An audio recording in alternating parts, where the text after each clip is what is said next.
हरिओम Basantpur, DJ Hariom Basantpur, DJ Hariom Basantpur, DJ हरिओम।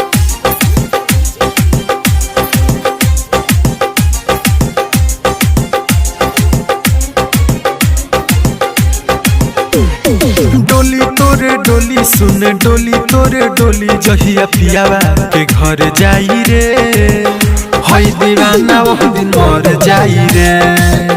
जहिया पियावा के घर जाई रे, हई दीवाना वो दिन मर जाई रे।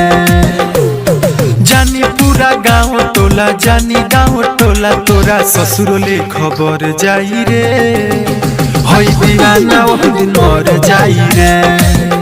तोरा ससुरोले खबर जाई रे, हई दीवाना वो दिन मर जाई रे। Mix by Aditya recording studio Gopalganj, Gopalganj. DJ Hariom Basantpur, DJ Hariom Basantpur, DJ Hariom Basantpur, DJ हरिओम।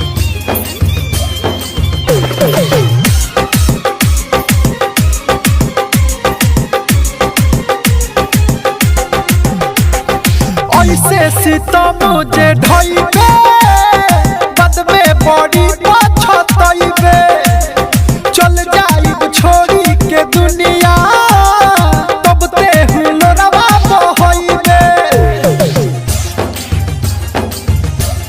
हाँ हाँ ऐसे सीता मुझे ढाईबे बद में बड़ी पछताईबे, चल जाइब छोड़ी के दुनिया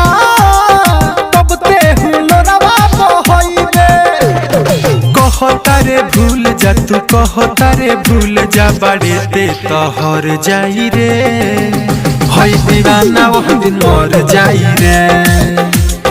डोली तोरे डोली सुन डोली तोरे डोली जहिया पियावा के घर जाई रे, हई दीवाना वो दिन मर जाई रे।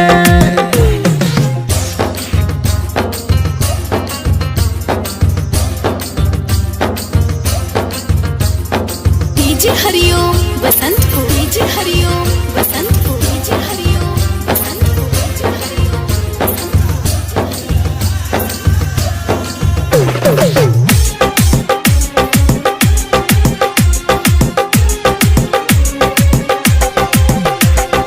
दोसर कौनो हथवा धारी देखी के देह हमर जारी, तेही न रहबे जीवन में जी के दीपकवा का करी। सुनले दोसर कौनो हथवा धारी देखी के देह हमर जारी, तेही न रहबे जीवन में जी के दीपकवा का करी। मनोज से सनाथ जानी मनोज से सनाथ तो तोरा पजर जाई रे, हई दीवाना वो दिन मर जाई रे।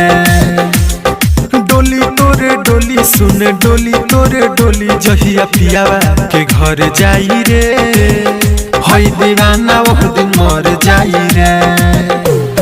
जानी पूरा गाँव टोला जानी गाँव टोला तोरा ससुरोले खबर जाई रे, हई दीवाना वो दिन मर जाई रे। तोरा ससुरोले खबर जाई रे, हई दीवाना वो दिन मर जाई रे।